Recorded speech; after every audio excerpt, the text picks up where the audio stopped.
Hello, everyone, and good afternoon. My name is Danielle Norwood, and I'm the host of the Danielle Norwood Show on 580 WIBW and FM News 1049. And today we're going to be spending a few minutes talking with Brad Sloan, who is the Detox Manager at Valeo Behavioral Healthcare here in Topeka, about Alcohol Awareness Month. Brad, thank you for joining our show.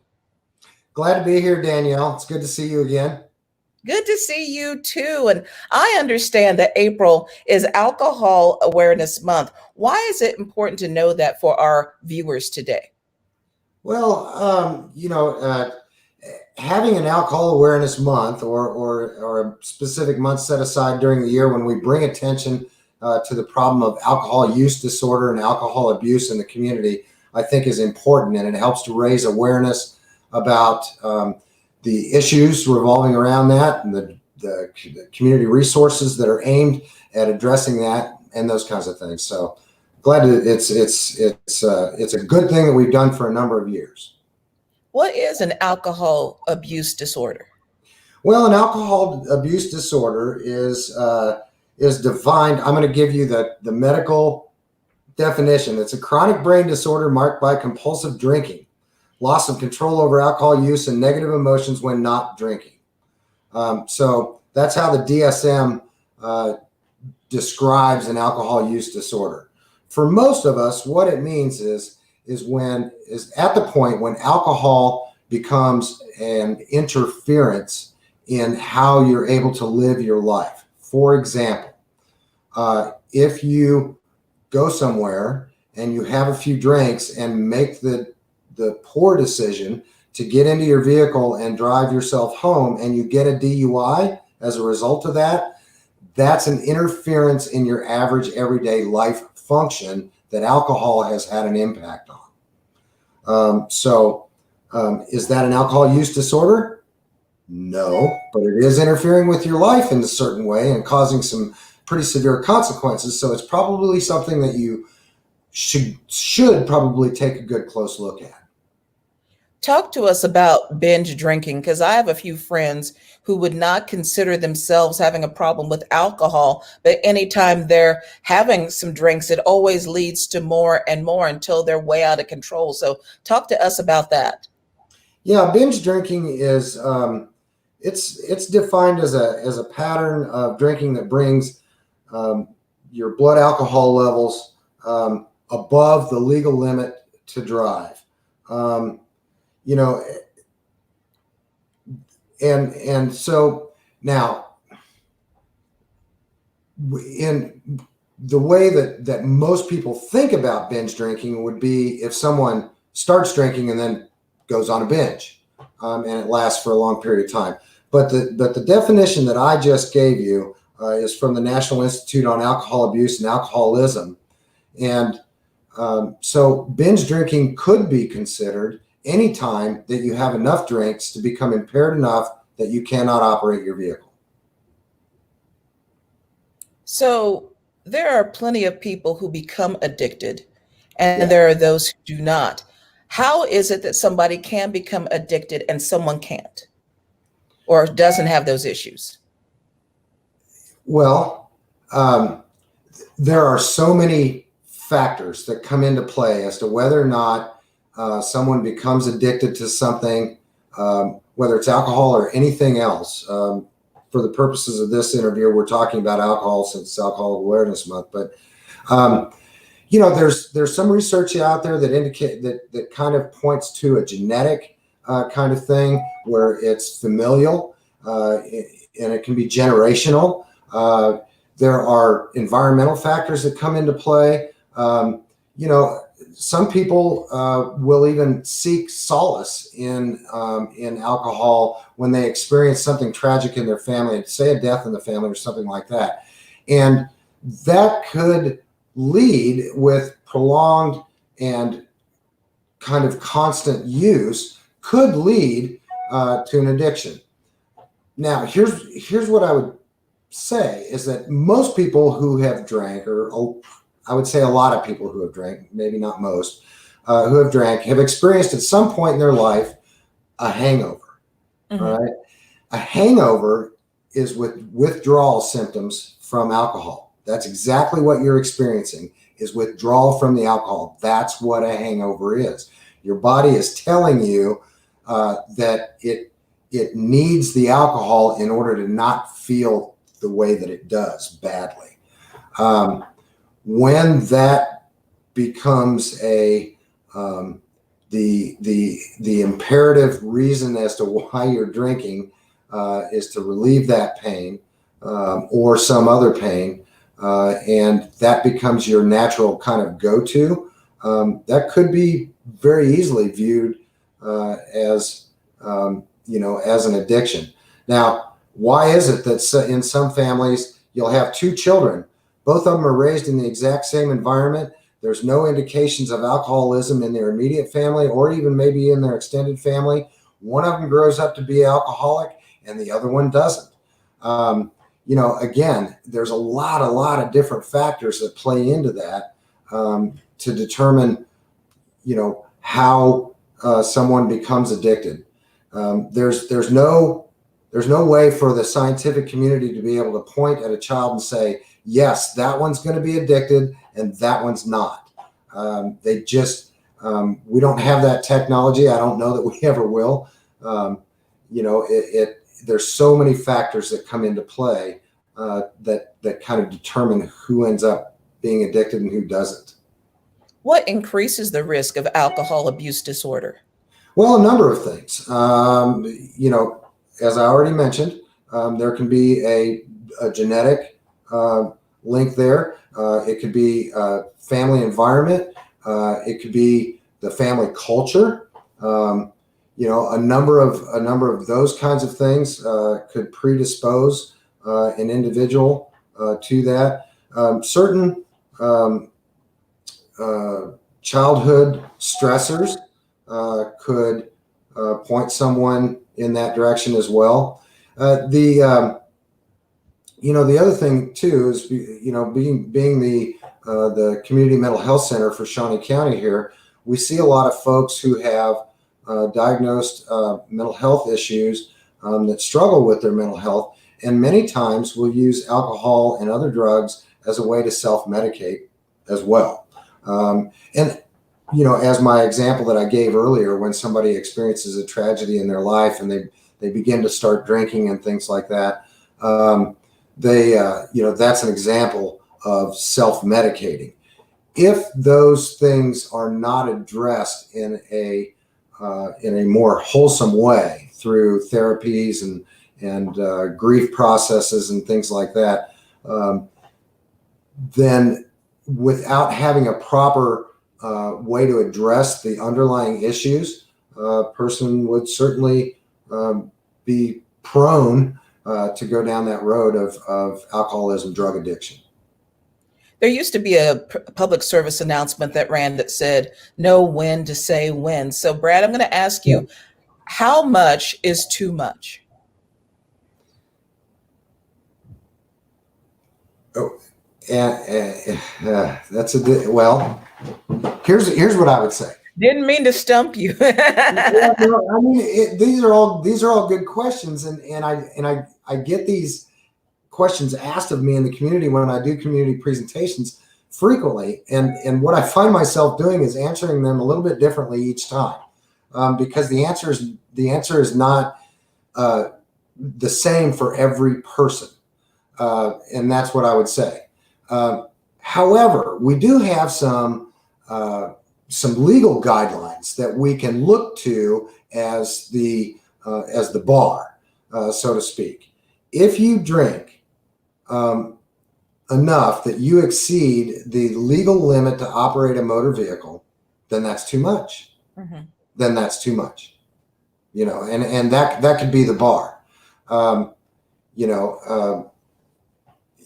And again, like I said, for each person that's different. It depends on body metabolism. It depends on your size. It depends on whether you're male or female. It depends on a lot of different things.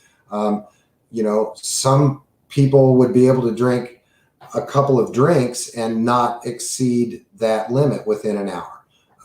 Others would only be able to drink one drink or maybe even less, and they would be over that legal limit to operate a motor vehicle. So I would say that if it's looking like if it's looking like you're getting ready to like you're going to break the law, then you've had too much. The other thing to keep in mind too, other factors, is it interfering with your home life? Is it interfering with your personal life? Is it interfering with your work life? Are you a public nuisance? I mean, all of these are questions that an individual has to ask themselves when they begin to ask the question whether or not they have a problem. And here's what I would tell you, is that most people who don't have a problem with alcohol never, ever ask the question about whether or not they might or might not have a problem with it. If that question has ever crossed your mind, even if fleetingly, then it's probably something that you need to take a good close look at, because those aren't the kinds of questions that would cross a normal person's mind. And is that a sign? I hate to use the word normal, but normal. Yeah. Yes. Yes. Where's my camera? There we are. Normal. Normal. So, yes. Yeah. So would that be one of the signs that someone needs to reach out for help? Yes. I mean, if you're having those own kinds of personal questions where you're beginning to question whether or not using alcohol is becoming an issue in your life, suppose last night you went out and you had a few drinks with some friends. You didn't have any legal complications or anything like that, but you kind of made a fool of yourself, maybe you were at wherever you were having those drinks, you were dancing on the table, wearing the proverbial lampshade on your head, things like that. Those kinds of situations can be pretty embarrassing. If those things are happening frequently, and you're beginning to ask yourself the question, why am I doing this kind of thing? It's probably time that you reach out and talk to someone about these issues before it becomes a bigger problem and you do have legal issues and familial issues and work issues and things of that nature. And how can friends and family get involved? Because I know some of the people who struggle with an addiction, in particular an alcohol addiction, would never bring themselves to say, I need help. But the people who love them and are around them obviously can see that there's some kind of trouble going on. How can we engage in the process to see if we can get our friends some kind of help? Yeah, that's one of the very difficult things with people who are suffering from an alcohol use disorder, is that many times everyone around them sees the problem before they do. Some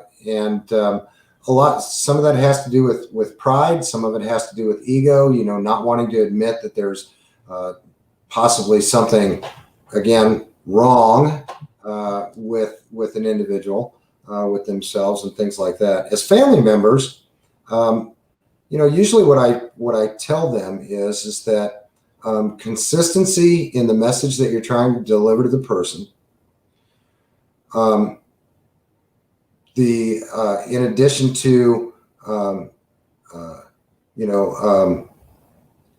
tough love, which basically means that you don't want to do anything that enables that person's addiction, which can be very difficult for a family member, because many times what we think we are doing to help an individual actually is causing harm.